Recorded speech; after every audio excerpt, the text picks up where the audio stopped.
Hello, friends. Thank you for joining me for another bonus episode in the series in which I'm sharing our family's experiences in the last year of our daughter Hannah's life, which spanned from February 2008 through February 2009.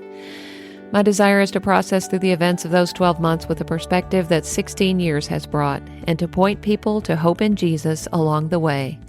I'm grateful you've joined me. March 5th, 2008. This is a 4. Today, I'm going to share a blog post I wrote regarding Hannah's cancer diagnosis on September 1st, 2009, about 7 months after she went to heaven, when I had a much better understanding of the gravity of a glioblastoma diagnosis.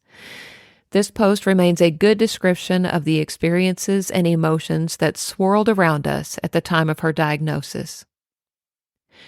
When Hannah was first diagnosed with cancer, it was such an incredible shock that for a few days I just couldn't mentally process it. A very private person, Hannah at first didn't want anyone to know that she had cancer. We finally convinced her that we needed to let people know so they could pray for her.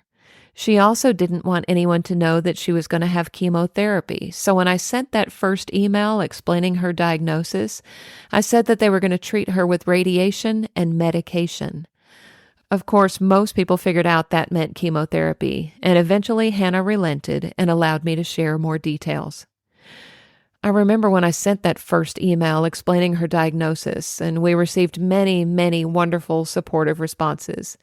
In those first few days, we also received emails from children's cancer support groups, some friends who had lost children to cancer, and someone who told me where to go to get free wigs for cancer patients.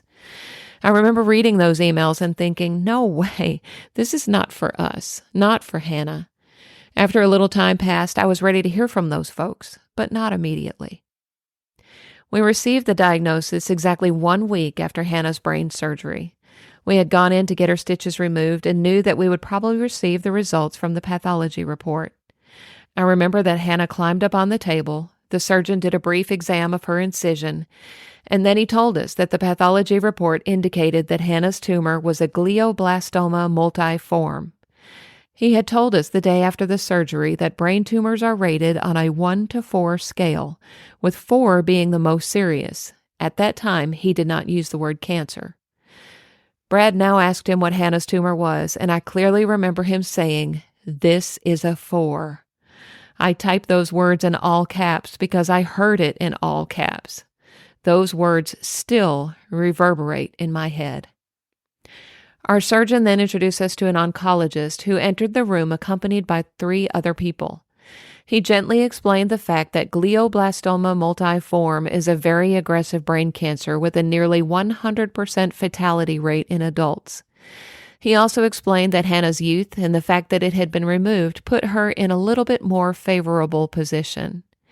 He outlined the course of treatment, which would involve both radiation and oral chemotherapy, and then left us with these 3 people who I later figured out were social worker, counselor type people. I guess they thought we would each need a counselor of our own after hearing that news.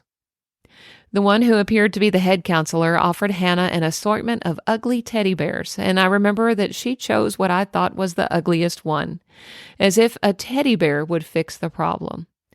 We were stunned by the news, but the peace of God was upon us because we had already put Hannah in His hands, and I don't think we even cried while we were there. Once they saw that they were not going to need to scrape us up off the floor, the counselors left too. Then, after all this, Hannah had to roll over onto her stomach and let them pull her stitches out. All I really wanted to do was hold her at that point, but I had to settle for just holding her hand. We left the hospital that day, went to Firehouse Subs, Hannah's choice, and prayed over our lunch, once again putting Hannah's future in God's hand.